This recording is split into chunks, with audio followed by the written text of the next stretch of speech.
You are listening to the Brilliant Events and Venues podcast, where you learn about everything from unique ideas for attendee engagement to cool venues for hosting your events.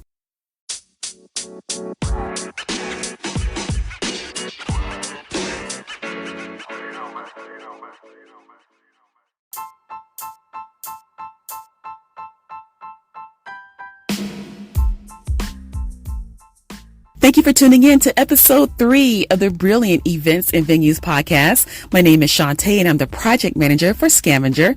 I'm excited today because this podcast is actually inspired by Earth Day.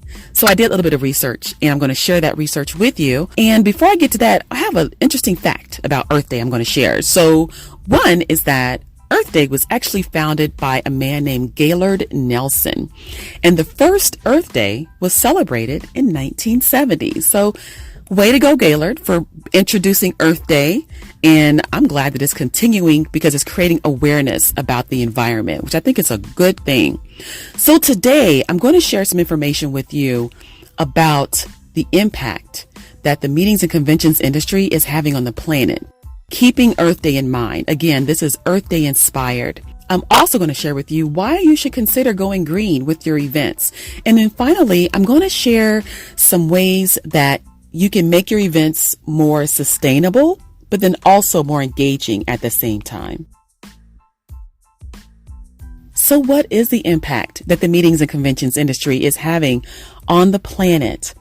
Now, initially, when I think about this, I visualize being at an event and I see those trash bins where they have things labeled landfill, glass and plastic and paper. So I'm thinking this is a good thing. People are recycling, but my eyes got open when I did a little bit more research. I found a site called eventmanagerblog.com. And what I saw there was that the carbon footprint that's generated actually doesn't begin at the event. It occurs before the event. And this is what I found on that website.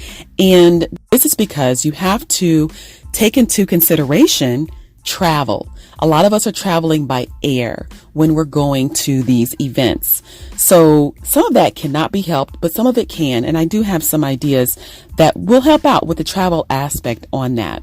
Something else I saw is that when you're looking at an event, in this case, where the venue has a good recycling and composting program with about 5,000 attendees, this is a breakdown of what happens with the waste. So 41% of it goes to a landfill, 35% of it is recycled, and then 21% of it is waste from food, which is compostable, which is good. But then also there's items that are compostable serviceware as well. So that also gets composted. So that's a good thing. So why consider being sustainable for your events? Outside of what I mentioned in the previous section about the waste that's generated, to me, it looks like there's some ways that we can help make things a little better. And of course, saving the planet is a goal. It should be a common goal for everyone. We all have to live here.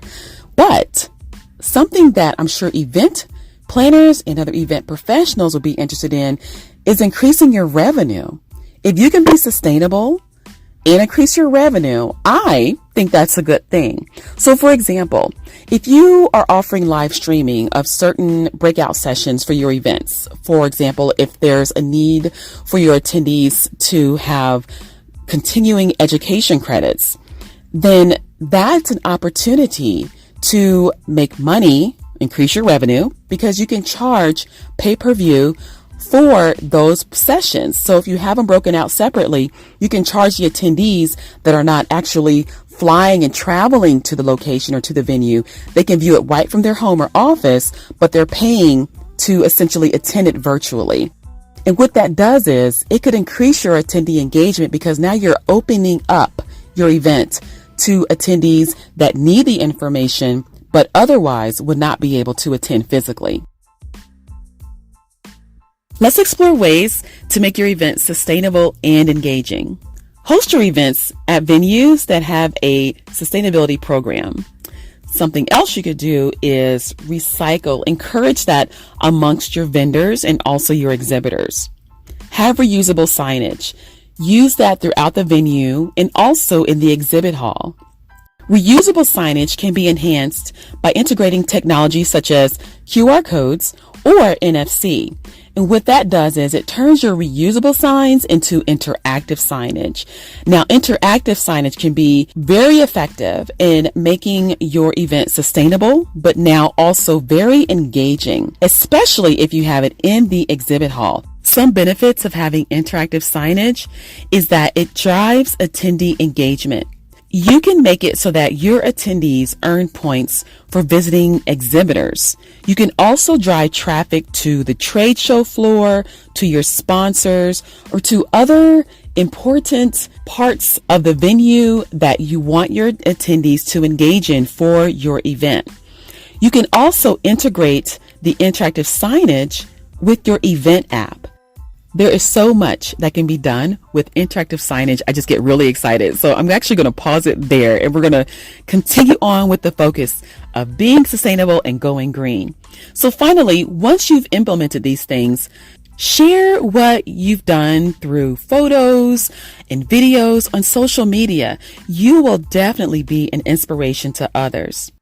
I hope you have found this Earth Day inspired podcast to be helpful in as you plan your events and think about not only ways to engage your attendees, but also ways to be sustainable at the same time.